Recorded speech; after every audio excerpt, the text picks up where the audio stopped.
गुपचूप व जबरदस्तीने विजेसाठी स्मार्ट मीटर लावणे बंद करा. प्रचंड प्रमाणात केलेली वीज दरवाढ रद्द करा. एप्रिल 2024च्या वीज दरापेक्षा कमी वीज दर करा. अन्याय करणारे, भेदभावपूर्ण व त्रस्त करणारे लोड शेडिंग बंद करा व नियमित वीज पुरवठा करा. या मागणीकरिता भारतीय कम्युनिस्ट पक्षाच्या वतीने महावितरण मुख्य अभियंता यांच्या मार्फत मुख्यमंत्र्यांना निवेदन सादर करण्यात आले असून या मागणीकरिता महाराष्ट्र राज्य विद्युत वितरण सहव्यवस्थापकीय प्रादेशिक कार्यालय येथे निदर्शने करण्यात आली. गुपचूप व जबरदस्ती लावलेले स्मार्ट मीटर काढून घ्या.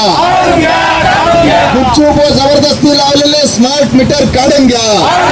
जब जब मोदी डरता है, गुपचूप व जबरदस्ती लावलेले स्मार्ट मीटर काढून घ्या. गुपचूप व जबरदस्ती लावलेले स्मार्ट मीटर काढून घ्या. और हम लड़े थे गोरों से, और हम लड़े थे गोरों से, नहीं डरे थे गोरों से,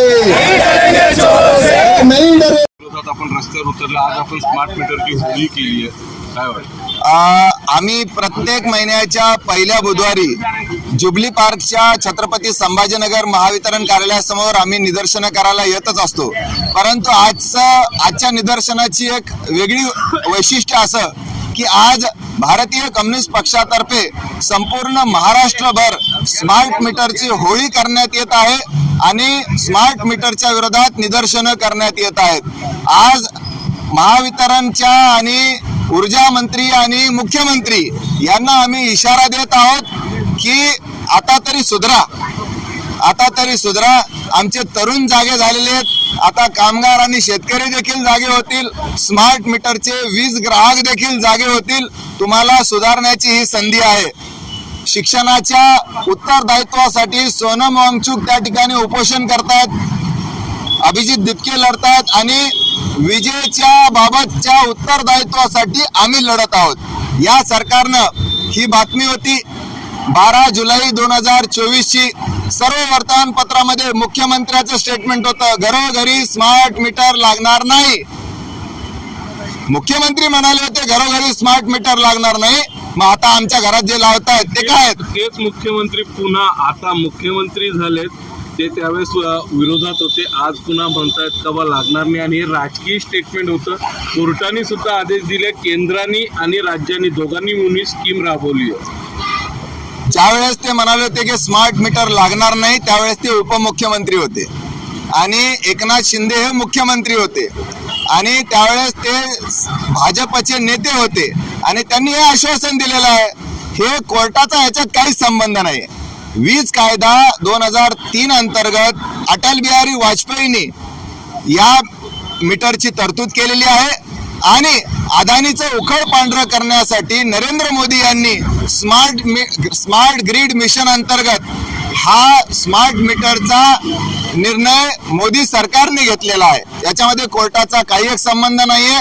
कोर्ट याला काहीच करू शकत नाही. कायदा हा त्यांनी त्यांच्या बाजूचा तयार केलेला आहे आणि त्यामुळं डॉक्टर बाबासाहेब आंबेडकरांनी दिलेल्या संविधानाच्या अधिकाराप्रमाणे आम्हाला हे मान्य नाहीये. कारण हे सरकार म्हणाले होते की लागणार नाही. तुम्ही जर हे लावणार होतात तर तुम्ही मत मागत असताना म्हणायला पाहिजे होतं फडणवीसांनी की आम्ही स्मार्ट मीटर लावणार आहोत म्हणून आम्हाला मत द्या. मग काय मिळालं असतं तुम्हाला ते कळालं असतं. पण आता गुपचूप जाऊन सनी स्मार्ट मीटर बसवल्या जातात. जे विरोध करतायत त्यांच्यावर वेळ प्रसंगी गुन्हेही दाखल होतात. होणारच, कारण इंग्रजांच्या पुढचं सरकार आहे.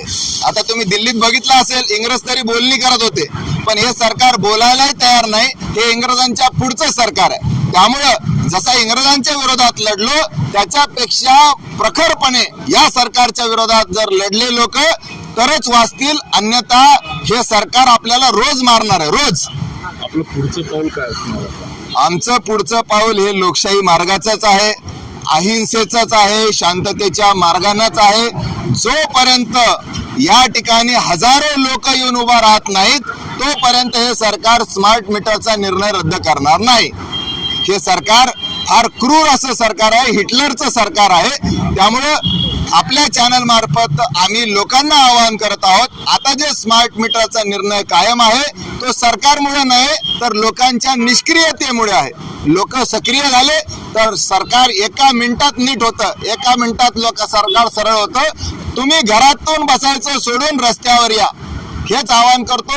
5 ऑगस्टला आम्ही पुन्हा इथे येणार आहोत. सकाळी 10 ते 11 1 तास द्या आणि आम्ही तुम्हाला चॅलेंज करतो. त्या 1 तासात तुम्ही काही करोडो रुपये कमवणार नाहीत, कारण तुम्हाला लाखो रुपयाची बिलं भरावे लागणार आहेत. आणि त्यामुळं जर लाखो रुपयाची बिलं भरायची नसतील तर 5 ऑगस्टला सकाळी 10 वाजता जुबली पार्कच्या महावितरण कार्यालयासमोर 1 तासासाठी या. धन्यवाद सर.